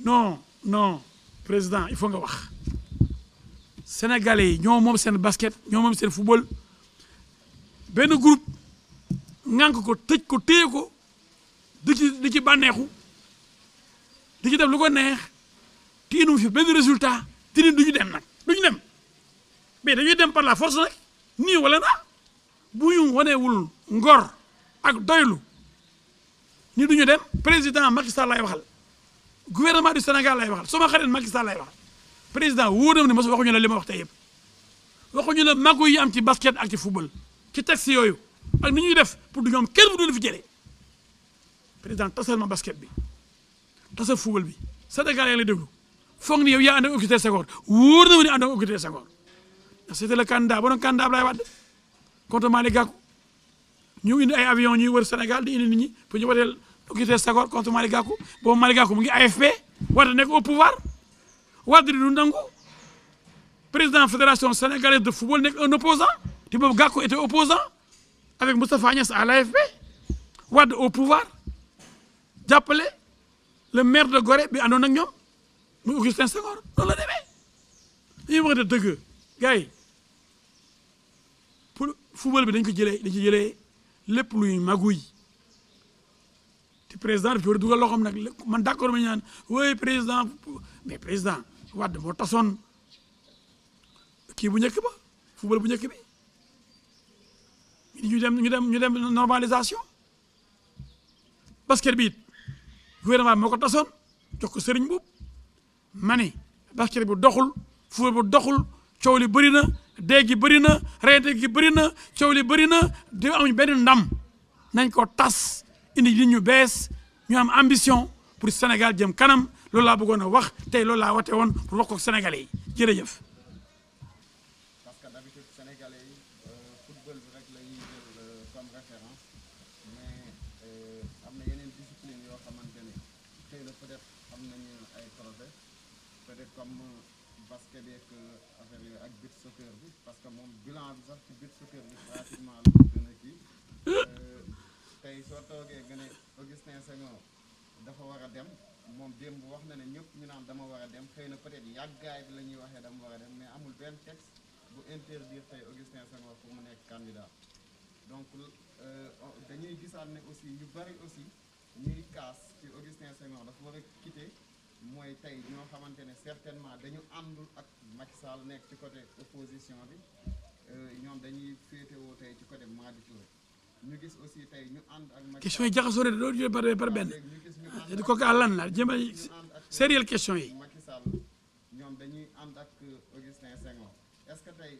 loolu du benn danger tey ci sport bu Sénégal beneen bi mooy Ablaye Sow bon gagné na léegi nii. non defal naa ñu ne question yi benn par benn parce que là c'est mélangé première question nee nga Augustin def na benn conférence de presse nee na mu am na résultat xanaa li ñu bañ mooy yaakaar bi la ñu wax mais surtout bis sokk la gën a kii d'accord deuxième question bi nga ni président Macky Sall ñu ànd ak moom ñu ànd ak moom la plupart. ñu ànd ak Augustin ñu àndal ñu àndul ak Macky Sall ñoom Madi Touré la ñuy àndal est-ce que loolu du benn danger tey ci sport bu Sénégal. oui.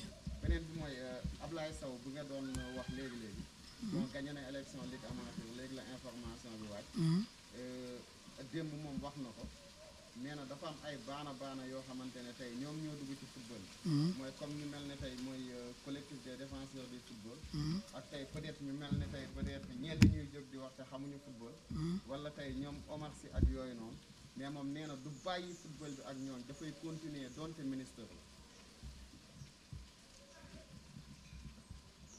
moo tontu kii la en français ou en wolof defal wolof Sénégal yi xam comme da nga bañ a dugg ci politique tey. waaw tey du ma fa tey xam nga Augustin Senghor daf ñu yàpp bis soo ko Sénégal yi xamuñu ko sax xam naa ni 1% des Sénégalais ñoo xam loolu ba bu koy fubalee ñu ko fubalee fële ca plage Saly yi bañ koy gagné Chita moo créé premier entraîneur booy bandi Amadou Diop bu Jaraaf nga xam ne sama élément la ba ma nekkee président Jaraaf kon du mën a jàngal bi soccer dañ ko négligé woon fédération daa ko toppatoo dañoo kaas pour sax ñu di leen topp di leen xool mosu leen a faale kon mu ñu yebee ba taxaw naan bi soccer day résultat jégul ci moom mosu leen a faale bu ñu sonal te bi soccer du football bi ñuy wax Neymar deful bi soccer Sadio Mané jéewul bi soccer ñuy football plage ci biir gannus gi suuf si la ci plage bi gannus gi ñu def kaa yu ndaw ñuy dóorante bal bi suuf si ñuy maq suuf si loolu du football yow bi soccer déggoo fa ay Sadio Mané ay Neymar déggoo fa ay Messi déggoo fa ay Cristiano Ronaldo déggoo fa ay Mbappé déggoo fa Kalidou Koulibaly déggoo fa benn joueur bu mag bu ñuy tudd ay Lewandowski non bu ñu sonal gis nga mais ñii dañu bëgg dox suñu kaw maayin quoi football dëgg la ñu wax mooy équipe nationale A Augustin moo si fee inu dara football local bi nga xam ne club bi yëpp a dee club yi fi tane ku si dee mooy club bu ñoom Madi Touré ñoom Babacar Ndiaye tëggee football club mooy génération foot mooy jàmbaar mooy école ak Dakar Sacré-Cœur mooy ñooñu di formé xale ñuy jàng di football di leen yóbbu ñu joué ji comme Ismaïla Sarr ay Sadio Mané mais football local bi dee na bu yàgg mënuñu gañe dara xoolal ba ki demoon ñu demoon Jaraaf a demoon ak Tëngéej defe naa bien que ñëpp xam nañu aay na entraîneur Tëngéej bi booy bu aay la ah il est bon ah du daa boo xuma il est bien comme entraîneur Jaraaf bi aussi mais football Sénégal la doxul 14 équipes defe naa moo nekk ci élite bi 14 ñuy joué bëgg lu yomb bëgg dee ba pare du ñu joué normalement joxuñu club yi ay moyens ñu ne professionnel lañ dama nga laaj salaire joueurs yi ñoo gardien ci bu yi mbedd yi kër yi gardien yi vigile yi ñoo yem ay salaire alors que seen morom yi professionnels yi di fay ko ay milliards ak ay centaines de millions par mois ñu ne ay professionnels loolu dëgg la loolu da mooy temps Augustin professionnel yoo xam ni sarax leen moo gën a jege fay leen dama ne sarax mënuñ ci fay sax lu yaas loolu moo tax dañu footballé football bu rafet il faut que génn comme Ismaïla Sarr pour ñu gis sa talent ba nekkoon na fii joueurs yi nekkoon fii dañuy nekk dem bu ñu jibee bu ñu génnee fii ñu leen fay lu bëri ñu lekk bu baax nekk conditions yi bien ñu wax leen équipe nationale fekk bi nekkee fii amuñ place équipe nationale ak fay bëri ay talent yu ubbi dem ñu ne yu diw dañ ko ëmb ñëw Famara Diédhiou diw ay nangam ñooñu waay nañ mais fii ne duñ formé kenn ku baax terrain yi baaxuñu pay gi baaxul yoreen bi baaxul encadrement bi baaxul fédération baaxul fu ñu jëm mais non donc résultat amu fii ndax moom résultat na commencé par Gorée jox ji résultat la Gorée am bi mu ko yoree ba léegi xanaa booy commencé kay booy compté ngay commencé moom buy compté du këram la war a commencé nu mu yoree Gorée lu mu wane ci at yi yëpp yéen ana Gorée Gorée deuxième division ak wàccaat yéeg wàcc naare wala wàcc Gorée da loolu ñu may scénario boobu rek la ñu may kuy président Gorée président fédération loolu du gàcce Sénégal ak joueurs yi ñu am monde bi yëpp ñoo ci mën Edouard Mendy meilleur gardien du monde Sadio Mané l'un des meilleurs attaquants au monde Kalidou Koulibaly l'un des meilleurs défenseurs du monde Gana Idrissa Gueye l'un des meilleurs 6 meilleurs demi-défensifs du monde avec N'Golo Kanté ak Casemiro du Real Madrid ñoom la ñu am mooy ngan milieu de terrain ngan di remplacer Vieira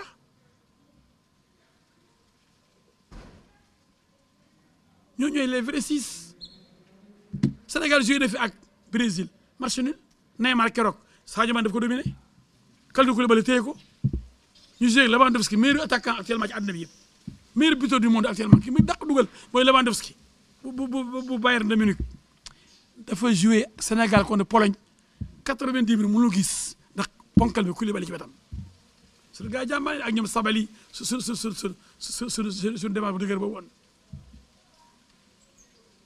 ñu am meilleure équipe d'Afrique classement FIFA te bu ñu demee Algérie dóor ñu keneen dóor ñu doo démissionné ñëpp ñoom meilleure équipe boobu ñu ne d'Afrique tax moom moo ko moom mais c'est que on a les meilleurs joueurs kuy ndajal dóor la wala ñu nul dañu aay mais du ci président fédération bi waroon am entraîneur bu aay entraîneur bu aay bu nga amoon gagné nañ coupe du monde waxuma la coupe d'Afrique de coupe du monde waaye nañ dañoo jël entraîneur vrai du la gën a yomb rek monsieur yomb quoi moo yombale mais France ko le PSG dafa bàyyi français yi de dem jëli Pochettino la jëli bi nekkoon Tottenham Real Madrid bàyyi fa espagnol yi dem jëli benn italien bu ñu Ancelotti nga lu baax fu mu nekk da koy jëli indi ko bu ni non am na ko baax sama dëkk rek déedéet bul contenté wu lu baax rek lu gën a baaxee Espagne ak bëri entraîneur Pep Guardiola espagnol la ay ngand ay Enrique ay ñeneen ay ngand mais dañ fa bàyyi ñoo ñëpp dem jëli benn italien coko Real le plus grand club ci monde bi yëpp c'est le Real Madrid moo ëpp trophée Champions League mooy détenteur absolu de tous les trophées le Real le grand Real waaw bàyyi fa espagnol yëpp dem jëli benn italien bu ñu wax Ancelotti yow nga ni yow am nga Sénégalais Aliou Cissé sama waay la ay na trop mais nag Aliou Cissé du professeur Ancelotti professeur la Guardiola c'est un professeur ah Lippi ah am na yoo xam ay professeur lañ mais Sénégal dafa soxla ak booy yi ku leen di coacher da ngay nekk un joueur da ngay nekk un entraîneur de dimension mondiale parce que ay joueurs de dimension mondiale lañu am chance la bala ñuy màgget Sadio Mané club bu dem jouer macha allah comme Gana Gueye comme Kalidou Koulibaly comme Mendy Edouard Mendy équipe buy dem jeu fa ci monde bi yëpp laa wax nga am góol mondial arrière mondial militaire mondial attaquant mondial loo xam ne benn pays amu ko mënoo gañe dara même en Afrique Mahrez moo ñëw rek na ko négocier ba du éliminer la dóor la poule dóor la encore final ñaari yoon ak le même entraîneur am na wala amul Algérie dóor ñu 2 fois voilà yow di dina dóor ngeen dañu war a final mu dóoral la dóor la bëri benn stratégie Sénégal mu domine mais problème entraîneur la mais nañ ko wax ci dee Aliou est très bien waxoon naa ko fi ma ne Amara Traoré mënul yore équipe nationale ndax dafa yëg rek la Linguère de Saint-Louis en première division ñu oo ko ne kaay jël équipe nationale noonu la demee woon de jëlee Linguère deuxième division yëgal ko première rek ñu ne kaay jël équipe nationale ma ne c'est un cadeau empoisonné na def preuve am d'abord ci club yi ba pare dem ay Champions League dem ay Ligue africaine des clubs champions def lii gagné championnat Sénégal mais gagné deuxième division rek ñu jox la équipe nationale nañ bàyyi affaire caaxaan voilà Augustin voilà la fédération lii tax ma ne am benn résultat bu ñu nax nit ñi beneen bi mooy Macky ak système bi ak Augustin man gëm naa ndax gisuma Macky wane ko ni Macky anta kenn Macky xam ko àndal luy doxal football Sénégal am ndam ndax ku bëgg football la dem na ba Russie am déception ñibbi si waat xam nga président lu mu defoon hôtel la jëloon bëgg faa toog ba kii bi jeex ko di moon jeex daa mujj abandonné suite am après def seeti président Moscou bi kii Poutine parce que yaa amoon na yaakaar ci équipe bi dañ ko tas yaakaaram équipe bi ñu yore woon match amicaux yi Brésil mënuñoo dóor Croatie mënuñoo dóor te Croatie dem na final coupe du monde contre la France Modric na may def ko meilleur joueur moog Hazard bu Belgique am na wala amul ah te ñu bëri xamuñu woon ne El Hadj Diouf football gën a xam ne politique dañu tàmm di politique di mais man li ma def ci sport def ko feneen suma bëñ bi xaw a bougé nii gën a gudd bii dañ maa conco football bi joué lycée milieu de terrain numéro 8 yore kuddu gi di seen bali teg bali ci dënn bi teg ci cuisse bi tour de dóor wala centré comme sama xarit ah non pas Ismaïla Fadiga mooy kuddu gi Fadiga ko yore woon kuddu gi fu Djibril Cissé taxawoon bu France Fadiga jox ko Auxerre mu toj cax yi ba Djibril Cissé nekk meilleur buteur du championnat de France ndax kan Kalidou Koulibaly Giroud nekk seen entraîneur noonu la woon bu ñu ma tax wax football temps yooyu Henri Camara mu ngi toj Angleterre moom Vieira Patrick Vieira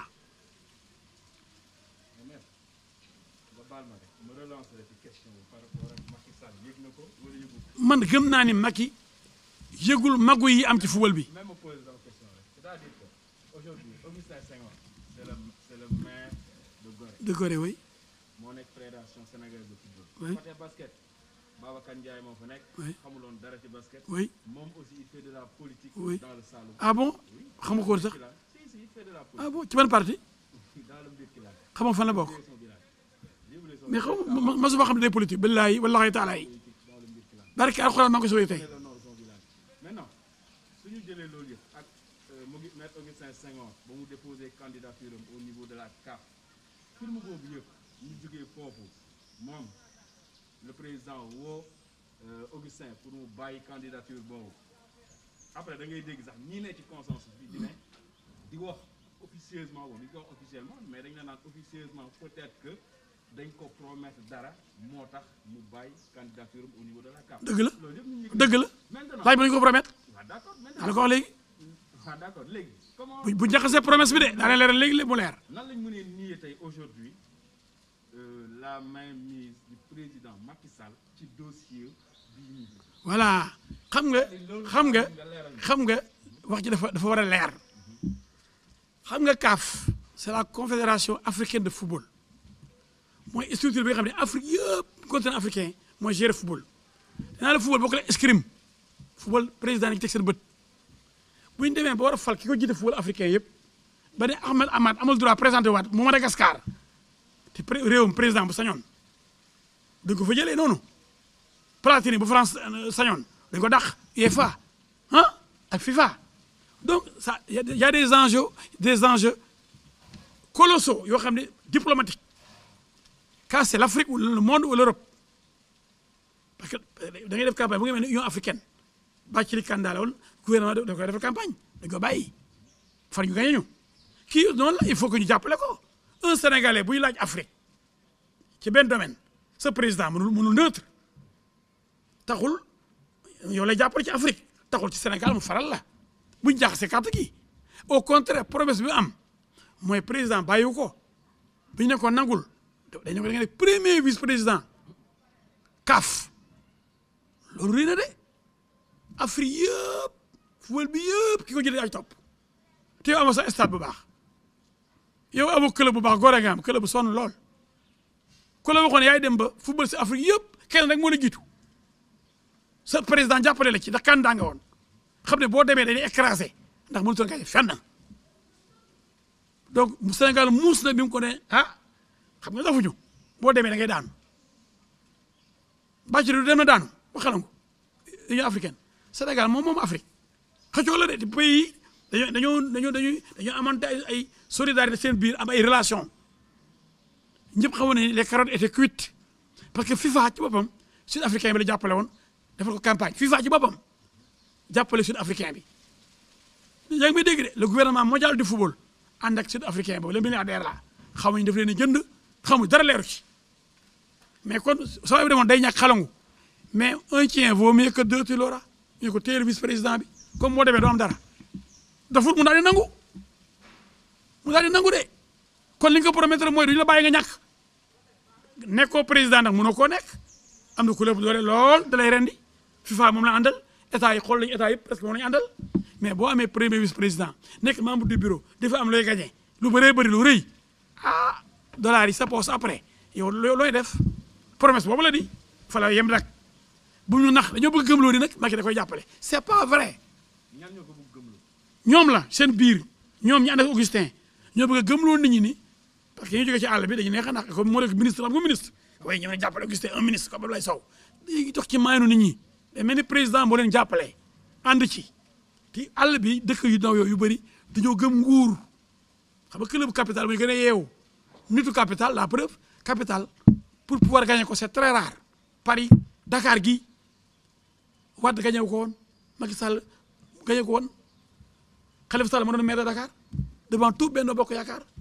attention les grandes villes nit ñi dañuy yeewu mais àll bi président ngay jàppale bu ngeen demee da ngeen di dee de ànd na nag moom de sinon après du ngeen amate dara même ballon bu ngeen footballee terrain kenn du ko defaral bu ngeen am tak moom du ngeen am terrain du ngeen am bal de du ngeen defal ay camp ci àll bi ñu ne ah gars yi dañu ànd ak moom kat ndax bu ñibbisee après ñu defal ñu terrain may ñu lii may ñu ay bal may ñu ay mayo du moo xamee campagne sinistre bi ñuy def ni Macky Sall boo ànd ak ñoom c'est pas vrai Macky Sall ànd ak kenn même Abdoulaye Seydou Sow par exemple Macky Sall ànd ak moom ndax bi mu koy ne fekk na mu nekk li mu nekk ba pare moo waroon a am xel mettre le président à l'aise président mënu jàll yoon nga démissionné comme journaliste fekk jël na la ba pare conseiller en communication na ñaar yooyu ngay boole mais yow mën a am xel man Latif Coulibaly wax na ko man nekkatuma ci rédaction yi man dama far léegi man Latif Coulibaly man léegi ministre la APR la mënuma bo léegi ñu naan ko non da nga war a neutre ma nekkatuma journaliste pour di nekk neutre dama far loolu mooy dëgg noonu la Abdoulaye Seydou Sow waroon def ne parce que foofu da nga jaaxaanaay comme journaliste def information vraie informer juste et vrai mais boo nekkee Latif Coulibaly tu ne peux plus être neutre Abdoulaye Seydou Sow aussi waratul neutre dafa war a bàyyi football bi mën na nag am club am nekk président bi mais ligue bi nag mu bàyyi nag ñu gérer ligue day am ay match am ay match yu bëree bëri ay arbitre yu ñuy fay ay camp yu defaraat ay terrain ay affiliation ah ay problème yu war a régler mais loolu en tant que ministre war a jot ñi kër guñ dëkk ak kër ni mu jafee Sénégal location yi ni mu méttee nga war a gérer loolu suba ngoon ñu ñaa wax problème location ñu nga war a gérer loolu ba kenn sonnate léegi loolu mooy sa mission sama rak Ablaye Seydou Sow dafa am ndam ci réew mi fexe ba location yi wàññeeku ñi ñu am kër waaye xëccoo ay ligue amateur lu mu la jëriñ ah donc Augustin Macky Sall ànd ak moom dafay bañ def amalgame boobu foog ni actuellement comme am na opposants yu bëri yu njëkk la oui alternance dafa war a am c'est vrai man mii Benno Bokk Yaakaar la bokk man mii Macky Sall la àndal man mii xaritu Macky Sall la mais ànduma ak Augustin Senghor man mii nee naa président da tas fédération sénégalaise de football dax Augustin Senghor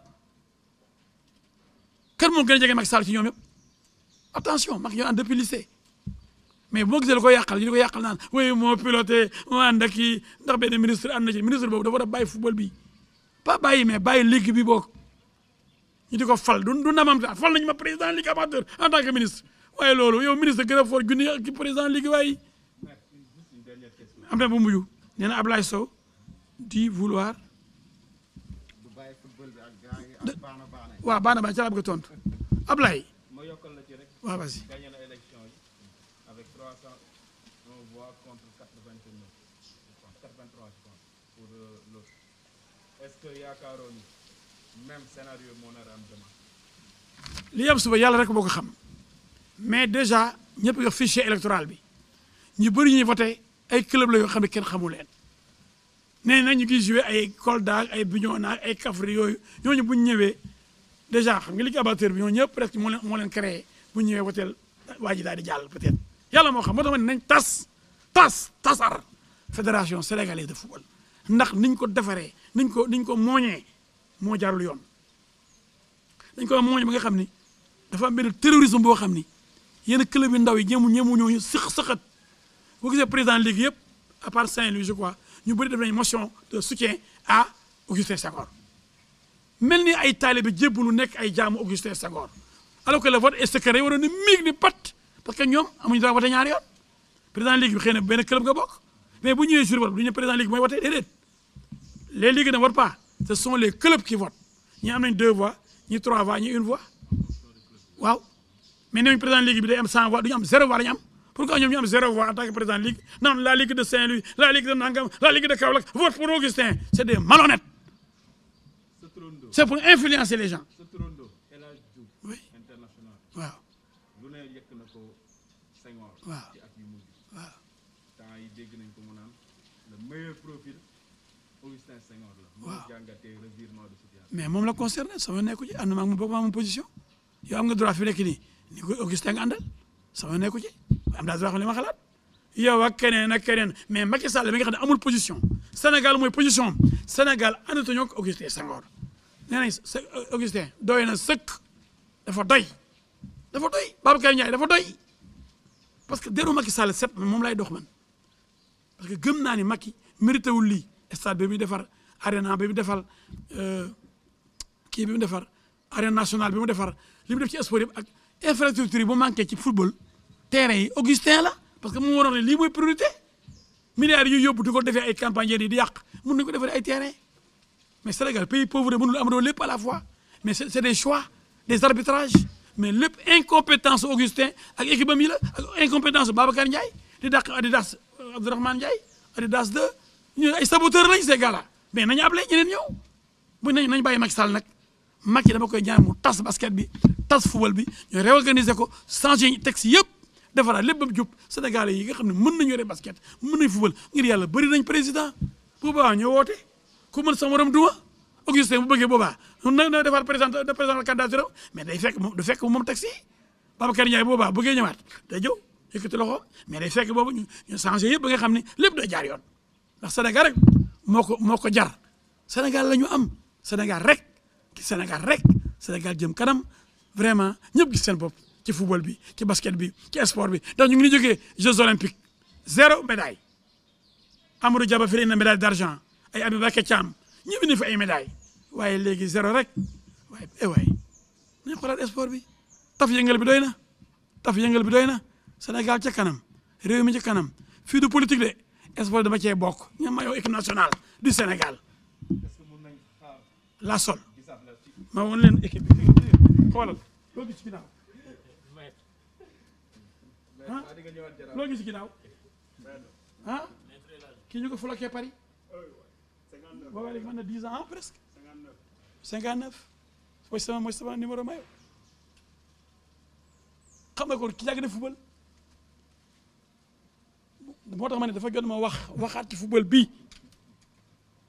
ñu ngi bëgg a dee dañ cee bokk ñun ñëpp am ñu ko ŋànk téye ko bëgg koo lekk di ko wan dafa doy football bi Sénégal yëpp ko bokk waaye benn groupe football benn groupe basket téye ko ŋànk ko di ko ceebu jënoo di ko ginaaroo di ko lekk suba ngoon ku ëpp lekk lu ëpp da ngay fatt giiroo bi ak ñiit bi dafa doy lépp tout arrêté merci.